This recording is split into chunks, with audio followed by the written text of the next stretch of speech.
What's up, people? MrFalliorsLife here bringing another video. So I just wanted to tell you a funny story that just happened at my work. Um, we ran out of water on the shelves, right? And a customer, for the thing the customer was asking for, the specific type of water the customer was asking for, because we had distilled and stuff, but he wanted the spring water.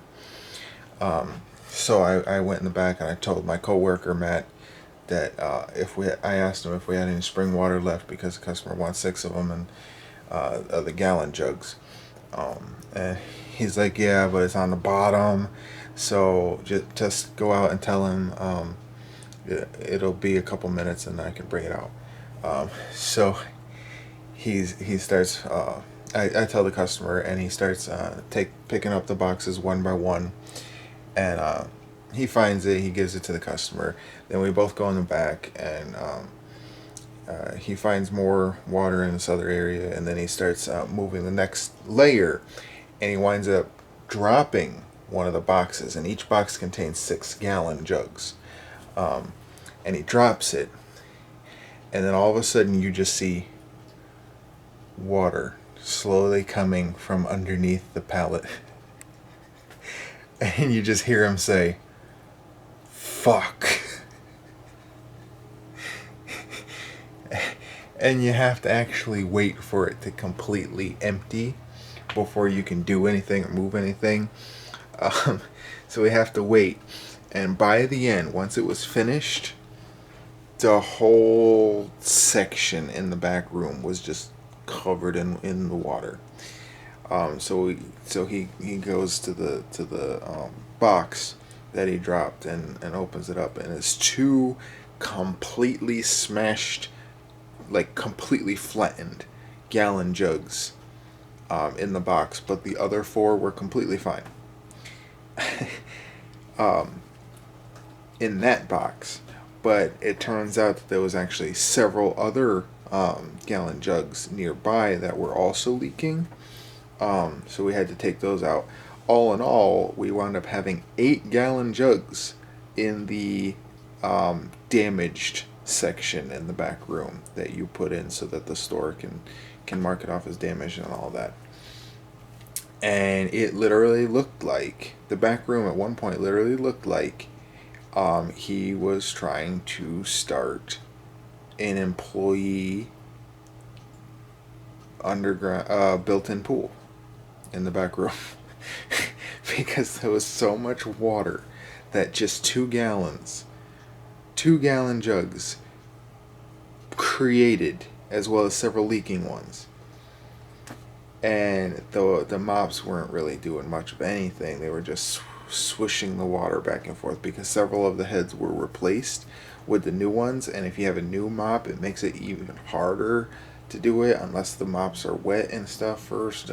But then when they're wet, you can't really, it was a mess.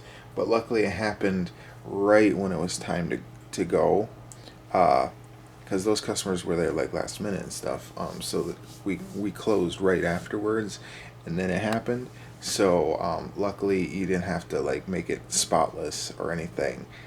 So it was still like, the floor was pretty wet when we left, but it was just to be left to dry, because by morning it had to have been dry. I would expect it to be dry by now. But that was just really funny. And this wasn't even the first water jug incident. On Friday, we had another incident with another coworker, but nobody did anything. Nobody was on that aisle, and the gallon jug actually fell off the shelf on its own. So somehow it was like on the edge, and I don't know how that happened. I don't know if like one of the jugs like expanded and pushed that one out, because sometimes they do that when it gets hotter, because in the back room it's one temperature, in the actual store it's another temperature.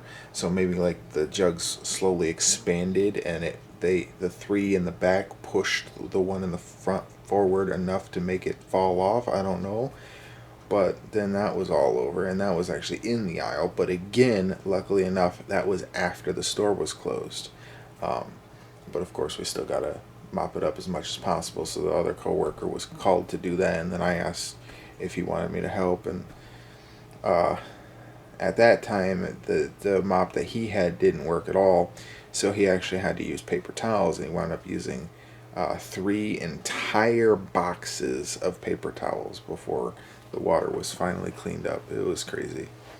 But this is why I wish that I could bring my vlog camera with me to work, because that would be so much more entertaining for my channel. I'd be growing so much faster on my YouTube channel if I could film some of the stuff that happens at my work. It is so funny. Most of the time when I leave work, I'm laughing before I get home. It's just so funny of stuff that happens. I love it. The coworkers are actually what really makes the job not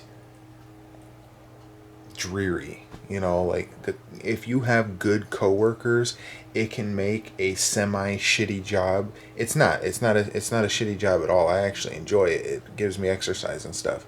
But if you have a shitty job or a semi shitty job, but all of your coworkers are good and fun to be around, it makes it so much better. And so yeah, this definitely helps me social interaction, which I haven't had in a long time.